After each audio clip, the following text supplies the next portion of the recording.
Santiago, 2 kabanata. Mga kapatid ko, bilang mga mananampalataya kay Hesukristo na ating maluwalhating Panginoon, dapat maging pantay-pantay ang tingin ninyo sa lahat ng tao. Kung may pumasok sa inyong kapulungan na isang lalaking may mga singsing na ginto at nakadamit ng magara, at dumating din doon ang isang dukha na gusgusin ng damit, at inasikaso ninyong mabuti ang nakadamit ng magara at sinabi sa kanya, "Dito kayo maupo." At sinabi naman ninyo sa mahirap, "Tumayo ka na lang dyan," o kaya'y sa sahig ka na lang umupo.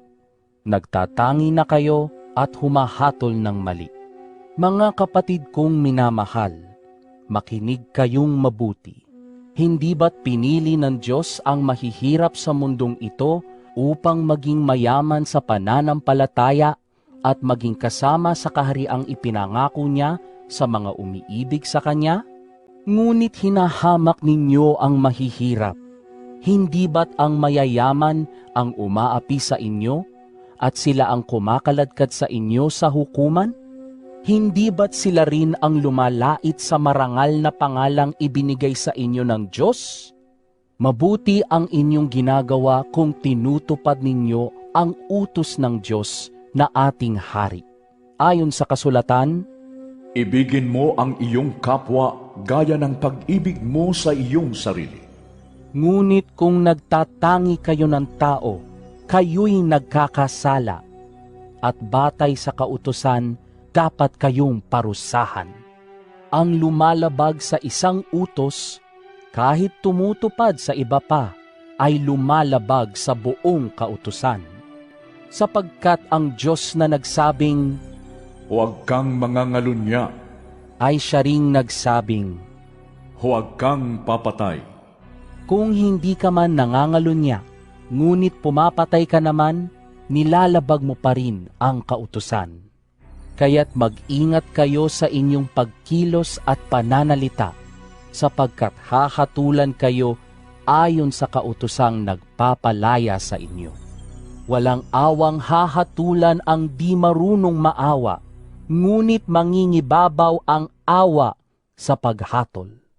Mga kapatid, ano ang pakinabang kung sabihin ng isang tao na siya'y may pananampalataya, ngunit hindi naman niya ito pinapatunayan sa gawa? Maililigtas ba siya ng ganoong uri ng pananampalataya? Halimbawa, may isang kapatid na walang maisuot at walang makain. Kung sasabihin ninyo sa kanya, "Patnubayan ka nawa ng Diyos, magbihis ka at magpakabusog," ngunit hindi naman ninyo siya binibigyan ng kanyang kailangan, ano ang silbi niyon? Gayon din naman, patay ang pananampalatayang walang kalakip na gawa.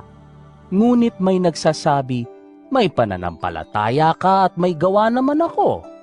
Ipakita mo sa akin kung paano maaaring magkaroon ng pananampalataya ng walang mga gawa.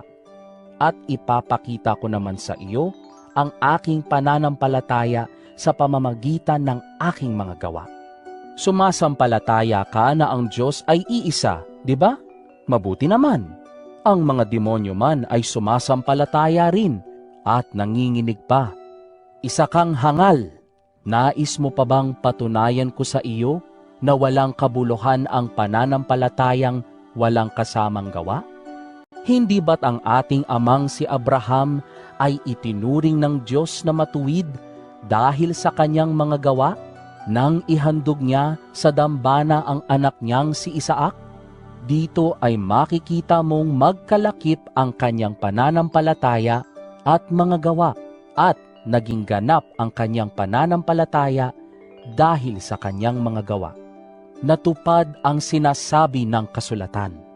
Si Abraham ay sumampalataya sa Diyos, at dahil dito, siya'y itinuring ng Diyos bilang matuwid. At tinawag siyang kaibigan ng Diyos. Diyan ninyo makikita na itinuturing na matuwid ang isang tao dahil sa kanyang mga gawa at hindi dahil sa pananampalataya lamang. Gayon din si Rahab ang babaeng nagbebenta ng aliw. Pinatuloy niya ang mga espiya ng Israel at itinuro pa sa kanila ang ibang daan upang sila'y makatakas. Dahil sa ginawa niyang iyon, siya'y itinuring na matuwid. Patay ang katawang walang espiritu. Gayon din naman, patay ang pananampalatayang walang kasamang gawa.